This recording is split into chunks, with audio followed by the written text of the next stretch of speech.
베드로전서 2장 1절부터 9절까지 말씀. 그러므로 모든 악독과 모든 기만과 외식과 시기와 모든 비방하는 말을 버리고 갓난 아기들 같이 순전하고 신령한 젖을 사모하라. 이는 그로 말미암아 너희로 구원에 이르도록 자라게 하려 함이라. 너희가 주의 인자하심을 맛보았으면 그리하라. 사람에게는 버림바가 되었으나 하나님께는 택하심을 입은 보배로운 산 돌이신 예수께 나아가 너희도 산 돌같이 신령한 집으로 세워지고 예수 그리스도로 말미암아 하나님이 기쁘게 받으실 신령한 제사를 드릴 거룩한 제사장이 될지니라. 성경에 기록되었으되 보라, 내가 택한 보배로운 모퉁이 돌을 시온에 두노니 그를 믿는 자는 부끄러움을 당하지 아니하리라 하였으니, 그러므로 믿는 너희에게는 보배이나 믿지 아니하는 자에게는 건축자들이 버린 그 돌이 모퉁이의 머릿돌이 되고 또한 부딪히는 돌과 걸려 넘어지게 하는 바위가 되었다 하였느니라. 그들이 말씀을 순종하지 아니함으로 넘어지나니 이는 그들을 이렇게 정하신 것이라.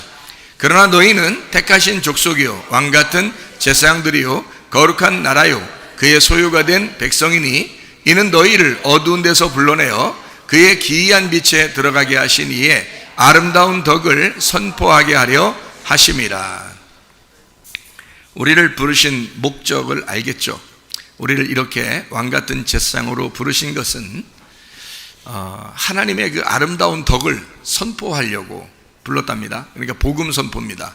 율법을 이렇게 말하려고 우리를 부르신 게 아니고 복음 좀 전해줘라. 이 복음이라는 게 정말 아름다운 건데, 이게 너무너무 기쁜 건데 이거를 좀 전해줬으면 좋겠다. 그러려니까 그거를 경험해보지 못하면 이게 참 말하기 어렵거든요. 그러니까 여러분이 성령으로 이 복음을 경험하셔야 됩니다. 성령으로요. 이것이 경험된 사람은 자기가 말하지 않을 수가 없는 거예요. 자기가 아기를 이제 낳으면 어때요? 아기 낳으면 아기에 대해서 자꾸 자랑하고 싶죠. 그리고 아기 낳을 때는 이렇다라는 걸 얘기하고 싶고 막 그렇잖아요. 왜냐하면 낳았으니까 그런 거예요. 낳았으니까. 그러니까 그게 경험돼서 그런 겁니다. 그러니까 이걸 자기도 모르게 얘기하게 되고, 복음이라는 것도 마찬가지예요. 자기가 복음을 경험하면 복음을 속에서 잉태하고 복음을 출산하게 되면 이거 막 얘기할 수밖에 없는 거예요, 이 복음을. 그러니까 우리는 그런 복음을 전하기 위해서 하나님이 우리를 택하신 사람들이다, 부르신 거다. 그러니까 여러분과 저는 복음 선포를 위해서 있는 사람들이다, 이 말이죠. 우리가 이제 한번 편안하게 우리가 한번 같이 생각해 보면, 요한복음 5장에 보면 베데스다 연못이 나오죠. 거기에 38년 된 병자를 주님께서 일으키셨습니다. 광야에서 죽은 그 이스라엘 백성들에 대해서 하나님은 이제 베데스다 연못에서 예수님이 만나서 내가 너를 만나면 부활시킬 거다 해서 죽은 자들을 부활시키는 겁니다, 이게. 그리고 저렇게 32장에는 금송아지 섬긴 사람 3,000명을 죽이고, 사도행전 2장에는 3,000명을 구원시켜서 오순절 날 3,000명을 구원시켜 성령이 충만하게 임하는 그날 이제 3,000명이 구원을 받게 되는 그런 시간이 있죠. 베데스다 연못에서도 38년 된 그 병자가 낫는 거고요, 부활하는 거죠. 그러니까 성경은 어떻게 보면 제가 이렇게 되어 있다라고 설명을 했는데, 그거를 여러분이 염두에 두고 생각을 하고 요거를 말씀들을 들으셔야 됩니다. 어떤 거냐면 3일길이라 그랬죠. 3일길. 그러면 3일길이면은 첫 번째 길이 어느 나라라겠어요? 애굽이란 나라라겠어요. 중간에는 광야라고 그랬고요. 그리고 가나안 땅은 이제 그 마지막에 가나안 땅이라고 하는 건 또 이제 3일길, 마지막 길이에요. 3일길은. 그러니까 처음에 애굽에서 출발해서 광야로 갔다가 광야에서 가나안 땅으로 가는데, 출발을 보세요. 애굽에서는 내가 태어난 겁니다. 우리는 애굽에서 태어났죠. 세상에 태어났죠. 근데 광야로 간단 말이에요. 그 광야는 어떤 곳이냐면 다 죽이는 곳이에요. 그러니까 애굽에서 태어난 나를 광야에서 죽이려고 데리고 있는 거예요. 그래서 다 죽을 때까지 기다려요. 그리고 거기서 이제 가나안 땅으로 이제 새로 거기 광야에서 태어난, 새로 태어났단 말은 그 조상들이, 아버지 어머니가 죽으면서 자녀들이 태어나는 거예요, 거기서. 그러니까 부모는 죽고 자녀가 태어나서 가나안 땅으로 들어가는 거니까, 사실 자녀들이 가나안 땅에 들어간 것은 그 부모가 들어간 거죠. 잘 생각해야 돼요. 부모가 멸망했으니까 우리는 사람들이 생각할 때 광야에서 멸망받는 사람처럼 되지 말고 우린 여호수아 갈렙 믿음처럼 되자 그렇게 얘기를 하죠. 여호수아 갈렙 믿음처럼 돼야 되죠, 당연히. 그런데 사실 여러분과 저는 모두 다 광야에 멸망할 수밖에 없는 그런 인간들이라고요. 그게 40년 광야 생활이고 거기서 가데스 바네아까지 2년 그리고 38년을 광야에 있다가 죽을 때까지 하나님이 기다린 거예요. 그러니까 너희들이 다 죽어야 가나안 땅에 들어간다라고 하는 3일 길을 설명해 주는 거죠. 그러니까 첫 번째 길이 어떤 거라고요? 태어나는 거, 산다는 거죠. 살았다. 그리고 두 번째 길은 죽는다. 그 다음에 세 번째 길은 부활한다. 그렇죠. 그래서 처음에 애굽에서 살았다, 태어났다, 요거하고는 완전히 다른 거예요. 여기는 죽었다가 살아났기 때문에 부활했다는 것이 맞는단 말이죠. 부활했다. 이게 부활했다, 이런 이제 길이란 말이에요. 그러니까 요걸 3일 길이라고 그래요. 성경의 3일 길, 애굽 광야, 가나안이라는 3일 길이에요. 그러니까 베데스다 연못에서 만난 이 사람은 어떤 사람이에요? 죽은 사람이죠. 38년 동안 거기 있었으니까 그건 죽었다 이 말이죠. 그러니까 죽었으니까 누워 있었지 계속. 그죠? 그러니까 이 사람 보고 예수님 만나니까 어떻게 해요? 예, 일어나라 그러잖아요. 일부러 일어나라 그러죠. 그냥 뭐 고침받았다, 구원받았다, 이제는 병에서 누웠다, 뭐 이런 얘기 하지 않고 일어나라 그래, 일어나라. 왜 일어나라 하면 죽었었기 때문에 그래요. 누워있기 때문에 그렇단 말이에요. 예수님이 그냥 괜히 그렇게 얘기했겠냐고, 이게죠? 그러니까 누워있다, 죽었다 이 말이야. 근데 거기서 일어나라겠다. 그러면 일어났으면 죽었다가 일어났으니까 이거는 그냥 산 거예요? 부활한 거예요? 부활한 거죠. 그래서 38년 된 병자는 부활했다는 겁니다. 무슨 말인지 아시겠죠? 그래서 이 부활했다, 그러니까 살았다, 죽었다, 부활했다, 이렇게 요걸 아시고 성경을 보셔야 된다. 제가 성경을 창세기부터 요한계시록까지 숱하게 보고 있는데요, 이렇게 보면서 결론적으로 3일길을 이제 생각한 거예요. 결론적으로 이게 그냥 3일길이 아니구나. 이게 그냥 점진적으로 이렇게 발전해 나가는 3일길이 아니고 중간에 한번 죽이는구나. 이게 하나님의 방법이었다는 거예요. 하나님의 방법. 이거를 이 땅의 교회에서는 죽었다, 이거를 회개라 그렇게 말한단 말이에요. 그러니까 철저하게 회개하셔야 된다, 이걸 얘기하는 거거든요. 그 광야란 말이에요. 그런 사람이 가나안 땅에 들어가는 거예요. 요단강을 건너는 거죠. 요단강 건넜다 그러면 요단강은 침례를 받는 곳이거든요. 할례를 받는 곳, 침례를 받는 곳. 그러니까 죽는 거예요. 껍질을 벗겨내고 알곡만 들어가는 거예요. 그게 가나안 땅이라고 하는 거거든요. 자, 우리 이제 좀 이해가 되겠죠? 자, 그러면 뭐가 우리 이제 죽어야 되냐면 나의 이기심이 죽어야 됩니다. 그죠? 내가 이제 태어났어요. 내가 자존심 있단 말이에요. 나 중심으로 살았단 말이에요. 그죠? 근데 내 그런 게 어떻게 해? 죽어야 돼, 살아야 돼? 죽어야죠. 내 자존심도 죽어야 되고 내 중심적으로 살았단 말이에요. 그러니까 사람들이 하나님 앞에 나와서도요, 어떻게 하냐면 자기 중심적으로 기도한다고요. 그렇죠? 병을 낫게 해주는 것도 꼭 오늘 났으면 좋겠다는 거예요. 근데 하나님은 너 좀 학교 좀 다녀야 된다는 거지. 학교 좀 다녀야 되는데 학교 좀 다니고 며칠 후에 내가 낫게 해주고 싶은데, 몇 달 후에 낫게 해주고 싶은데, 이 사람 생각, 여러분이 10중 8구, 10중 8구 뭐야? 10중 10, 100중 100에 100명이면 100명 모두 다 지금 기도하면 지금 낫게 해달라고 그러잖아요. 그죠? 이게 누구 중심이기 때문에 하나님 물어보지도 않고 그냥 일단 내 중심인 거야. 내가 생각하기에는 오늘 날 낫게 해줬으면 좋겠습니다. 나를 완전히 지금 변화시켜줬으면 좋겠습니다. 나를 지금 어떻게 좀 해줬으면 좋겠습니다. 이게 지금 우리들의 기도고, 사실 우리 이기심이죠. 어떻게 보면 자기 중심이란 말이에요. 하나님, 내가 이런 걸 원하는데, 내가 이렇게 바라는데요, 요거 빨리 이렇게 좀 빨리 됐으면 좋겠어요 라고 생각하는 거죠. 그럼 우리가 이제 어떻게 해야 되냐? 하나님을 생각해 봐야죠. 하나님은 무엇입니까? 하나님 무슨 생각하십니까? 하나님 나를 통해서 어떻게 하시려고 하십니까? 일단 그 물어봐야 될 거 아닙니까? 그러면 틀림없이 뭐라고 하겠어요? 일단 죽어라 그럴 거 아니겠어요? 왜냐하면 너 살았잖아. 지금까지 살아왔잖아. 너 땅의 운명으로 살아왔잖아. 너 일단 이 땅에서 유전적으로 태어났잖아. 어차피 땅의 부모를 통해서 네가 태어났으니 네가 죽어야 하늘 아버지를 만날 거 아니냐 이거예요. 그래서 하늘 아버지는 네가 죽기를 원하는 거예요. 병이 나든 뭐 경제적인 문제가 생기든 자녀의 문제가 생기든 어쨌든 뭘 통해서 이 사람을 자꾸 죽이려고 하는 거예요. 그러니까 이 죽이는 그 과정이 하루만 딱 있었으면 좋겠는데 우리 생각엔 그런데 하나님은 아니야. 네가 학교에 들어가야 돼.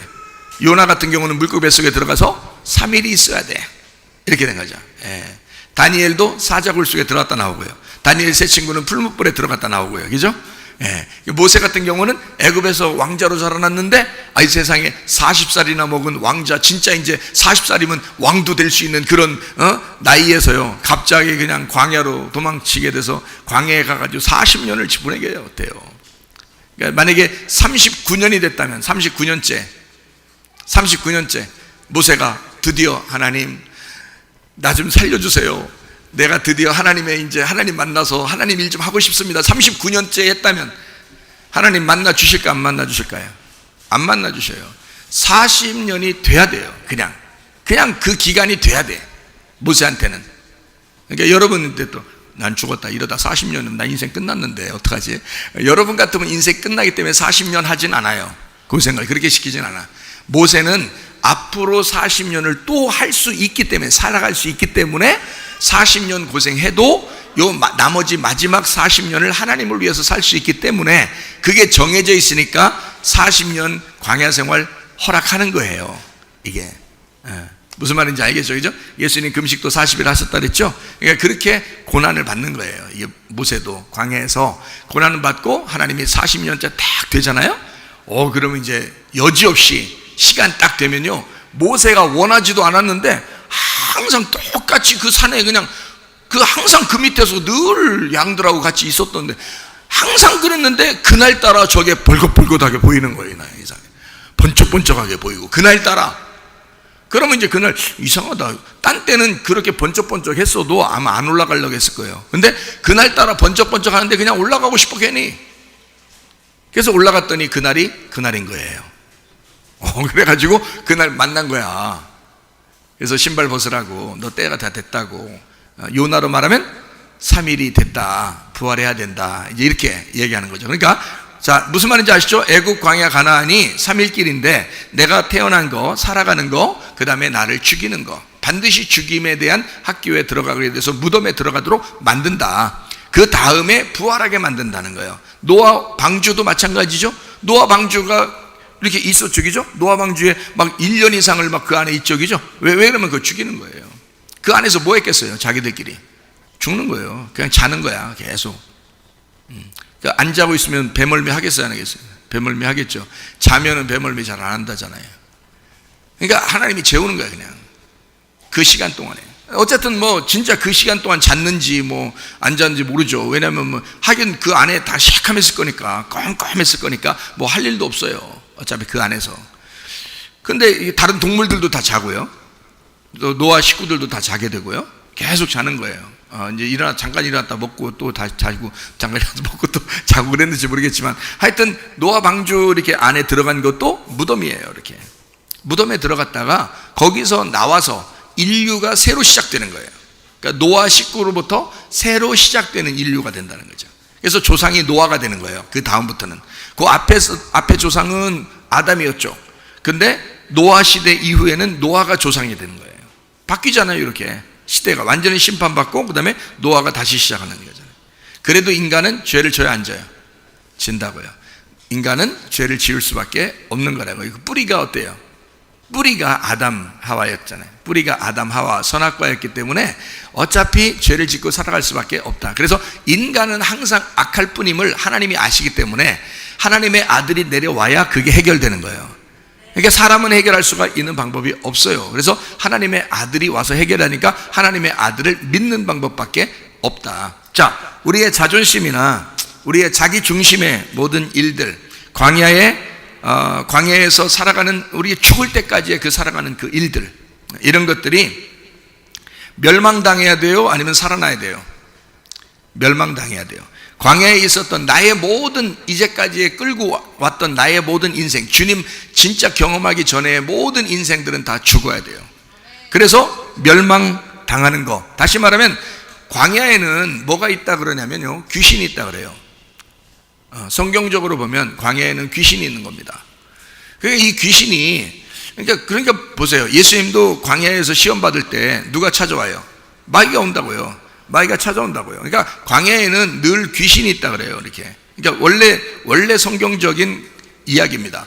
그러니까 근데 그 귀신을, 야, 귀신 몰아내자, 귀신아 떠나라. 여러분이 막 귀신 떠나, 뭐 악한 영화 떠나, 뭐 귀신아 떠나 갈지어다, 뭐 이렇게 아무리 해도 그렇게 한다고 떠나가는 게 아니라고요. 귀신이 멸망당하고 귀신을 떠나보내고 하는 것은 어떻게 할 때 가능한 거예요? 어떻게 할 때? 그걸 떠나보내야 돼요. 진짜 다른 게 오면 되는 거예요. 다른 게 진짜 오면 돼요. 다른 게 어떤 게 왔으면 좋겠어요? 예? 어떤 게 왔으면 진짜 좋겠어요? 예를 들어서 여기에 그 컵에 물이 없고 이렇게 비어 있잖아요? 그러면 여기에 속에 뭐가 있어요? 공기가 있죠? 공기. 그러니까 먼지 같은 것도 있을 거고요. 그럼 먼지를 여러분이 손으로 빼려면 이게 가능한가요? 먼지를 뺐어요. 손으로 뺐어요. 어느 정도 빠지겠죠? 이렇게 빠지는데 또 먼지가 들어가요? 들어가죠. 공기를 뺐는데 공기가 또 들어가요? 안 들어가요? 들어간다고요. 그러니까 이거는 빼도 안 된다고. 귀신은 나가라 뭐 아무리 해도 계속해도 이게 또 들어온다고요, 귀신이. 왜냐하면 귀신이 광야에선 같이 살고 있기 때문에 그렇습니다. 인간의 숫자보다 더 많은 게 귀신이에요, 여러분. 그렇기 때문에 귀신은 계속 인간하고 같이 살아요. 그러니까 여러분이 귀신 좋아하는 짓 하면은 귀신이 그냥 들어가는 거예요, 여러분 안에. 그러니까 귀신을 빼려면 어떻게 해야 돼요? 여기 지금 공기, 먼지 이거 다 빼려면 우리가 손으로 빼야 돼요. 여기다 뭘 집어넣으면 돼? 뭘 집어넣으면 돼? 그렇지. 물이라는 말씀을 집어넣으면 되는 거야. 물이라는 말씀을 딱 집어넣으면 그냥 공기는 다 빠지는 거야. 먼지는 빠지는 거야. 그냥 자동적으로. 그러니까 귀신아 나가라, 뭐 귀신아 멸망받을지어다, 뭐 이렇게 안 해도 여기다가 뭐만 채우면 돼? 하나님의 말씀만 채우면 되는 거야. 하나님 말씀을 채우면 귀신은 떠나가는 거예요. 그 원리를 알아야지. 말씀을 채우려고는 하지 않고 맨 귀신 나가라 그러면 딴 귀신이 들어와. 딴 귀신이. 근데 말씀을 계속 채우면 귀신은 그냥 자동적으로 떠나가게 돼 있어요. 하나님의 사랑을 채우는 거야. 하나님의 무조건적 사랑을 채우는 거야. 하나님이 우리를 무조건 사랑해요? 아니면 율법적으로 사랑하겠어요? 무조건적으로 은혜로 사랑한다고요. 하나님이 은혜로 사랑한다고 생각해야 되는데 자꾸 하나님은 나 잘못하면 후려때릴 것 같아. 내가 잘못했으니까 이렇게 당하는 거지. 뭐 계속 이렇게 하면 하나님의 마음하고 틀리잖아요. 하나님 마음하고 틀리면 누가 들어오겠어? 귀신이 딱 들어오는 거지. 근데 아니야, 하나님은 그래도 나를 사랑해. 내가 죄를 지은 거 나 알아. 그렇지만 그래도 주님이 날 사랑해. 또 내일 죄져야지? 그런 말이 아니라 나를 사랑해. 그래서 나는 또 죄짓고 싶지 않아. 그래도 나도 모르게 또 죄질 수 있지만 그래도 주님은 날 사랑하셔. 그게 우리 주님이셔. 이렇게 그 주님의 사랑을 자꾸 집어넣으면 나를 율법적으로 보던 마귀가 떠나가죠. 당연히 물을 집어넣으라니까. 물을 집어넣으면 이게 먼지가 빠져나간다고요. 그런데 자꾸 이거 물은 안 집어넣고 먼지만 빼려고 그냥 귀신아 떠나라. 율법 무서워. 나 죄 짓는 거 이것 좀 안 했으면 좋겠어. 안 하긴 뭘 안 해. 맨날 하는 걸. 그렇게 살아갈 수밖에 없는 걸. 근데 하나님의 사랑을 집어넣는 거예요. 그러면 이게 빠져나간다. 자, 무슨 말인지 아시겠어요? 하나님의 사랑을 깨닫는 거예요. 하나님의 사랑을 깨달으면 깨달을수록 악한 게 떠나는 거예요. 그러면 하나님의 사랑이라는 게 뭐요? 하나님의 사랑이? 뭐 하자는 게, 하나님의 사랑이 뭐 하자는 걸 하나님의 사랑이라고 그래요? 하나님이, 야, 니네가 열심히 좀 한번 해봐. 그래요? 아니면 하나님이 자기가 알아서 해주겠다 그래요? 자기가 알아서 해주겠다. 근데 알아서 해주는 것 같아? 안 해주는 것 같아? 잘 안 해주는 것 같아. 기도해도 영 대답도 없고, 대답 없는 그대요. 뭐 이렇게 되고 말이에요. 그러니까 그 하나님 앞에 영으로, 마음으로 깊이 생각하면서 기도하시라고요. 그 하나님이 영이시니까 그 마음으로, 영으로, 하나님은 영이시라고. 그러니까 그 영으로 기도를 해야지. 그죠? 그러니까 어쨌든, 자, 좋아요.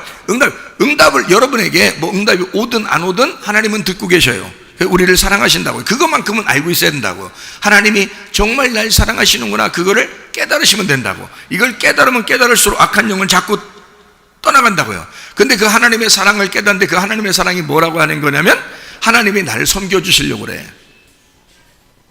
내가 열심히 하나님 섬기는 게 아니고 하나님이 나를 섬겨주시려고 그래. 나는 이렇게 죄인인데 하나님이 자꾸 나를 자꾸 좋게 보려고 그러고 하나님이 자꾸 나를 사랑하려고 그러고. 애기들 여기 우리 교회 있잖아. 애기들 똥 싸고 오줌 싸고 막 기저귀 어떻게 부모들이 들어와 냄새 맡아 들어와 그러면서 안 갈아줘요? 갈아줘요? 갈아주죠? 예. 냄새나 그러면서도 막 갈아준다고요. 왜냐하면 부모니까. 그게 부모라고요. 얘가 막 거기 막 이렇게 축축하고 그러면 부모님이 자기들은 축축했던 걸 알잖아. 느낌을. 무슨 말인지, 그죠? 예, 학교 다니면서 오줌도 한 번씩 싸보고 그런 거 알잖아. 그러니까 축축해 본 걸 알잖아. 그러니까 이게 안 되는데, 축축하면 안 되는데 자기가 더 괴로운 거야. 아기를 볼 때 빨리 갈아주고 싶은 거야. 뽀송뽀송하게 해주고 분도 싹싹싹 이렇게 발라주고 말해요. 그리고 기저귀를 싹 갈아줘. 아기는 전혀 몰라요. 그냥 자기는 오줌 쌀 것밖에 모르고 똥 싸는 것밖에 몰랐는데 그냥 가만히 똥 싸고 오줌 싸고 가만히 있는데 뽀송뽀송하고 뭔가 부드럽고 뭐 이렇게 또 새 옷 이렇게 입혀주고 뭐 이런단 말이에요. 그죠? 자, 부모가 자식을 낳아서 자기 자식이라고 그렇게 해주는 거를 알면서 하나님이 우리한테 그렇게 해준다는 걸 모른다면 이거 배은 망덕한 사람 아닙니까? 부모가 그렇게 자녀한테 그렇게 해준다는 건 자기도 알면서 하나님은 안 그럴 거야 그러면 하나님 무시하는 거 아니에요? 하나님은 안 그럴 거야 이러면 하나님이 얼마나 속상하겠어요. 잘 생각해 보라고. 자기 부모는 인정하고 자기는 그런 애기들한테 그렇게 해주는 엄마 아빠인 것을 자기는 나는 이런 사람이야 그러는데 하나님은 안 그래. 하나님 안 그럴 것 같아. 이렇게 한다면 하나님이 정말 서운하다고요. 서운해도 사실 사랑해야 안 해요? 그래도 사랑하고 서운해도 만나 내려주시고 금송아지 섬기면서 길길이 날뛰어도 그래도 만나는 그날 내렸어요. 그게 사랑이라고. 무슨 말인지 아셔요? 그 정도로 사랑해. 여러분은 그렇게 그 정도는 못해. 여러분이 하나님이라면 금송아지 섬기고 막 이렇게 막 난리치고 막 길길이 날뛰고 그러면 그날 일단 뭐 벼락을 때리든지 뭐 일이 벌어져. 그리고 이 세상에 무슨 뭐 그냥 공산국가, 독재국가 막 이런 막 왕들, 대통령 이런 사람들 보면요, 여러분이 신이라면 한 방씩 잘 때 그냥 한 방씩 때려가지고 무슨 사단이 날 거야. 근데 하나님은 안 그러잖아. 그 사람들도 그냥 사랑하시잖아. 그게 사랑이라고요. 그게 진짜 사랑이라고요. 그게 그런 게. 그러니까 우리가 죄인 됐을 때도 사랑하는 걸 진짜 사랑이라고 한다고. 근데 우리는 죄인 된 사람은 사랑하지 못하는 거예요. 자기한테 해주는 대로 사랑하는 거예요. 근데 하나님은 그렇잖아요. 그걸 뭐라면 진짜 사랑, 섬김, 무조건 사랑이라고 말하는 거예요. 하나님은 조건적이 아니고 무조건적으로 우리를 사랑하십니다. 조건을 내세우는 건 율법이에요. 그러니까 하나님은 조건이 없다. 이것을 복음이라 그런다. 이거를 은혜라 그런다. 그렇게 사랑하신다. 그러니까 까불지 말라는 거예요. 진짜 까불지 말라. 그거 알고서 하나님 이용해 먹으려고 그러지 마세요. 그거 아니라고. 우리는 태도가 그래서는 안 된다고. 하나님을 이용해 먹어서는 안 된다고. 하나님 그런 하나님이니까 한번 당해봐. 내가 마음대로 한번 살아볼 테니까. 그렇게 하면 안 된다고요. 그건 아직 하나님 아버지의 사랑을 몰라서 그러는 거죠. 하나님 아버지의 사랑을 안다면 그렇게 못하죠, 여러분. 이해가 됩니까? 무슨 말인가? 그러니까 섬긴단 말이에요. 하나님은 섬기러 오신 하나님이다. 요거를 꼭 기억하시라. 꼭 기억하시라. 그게 우리 하나님의 사랑이라는 걸 꼭 기억하셨으면 좋겠다.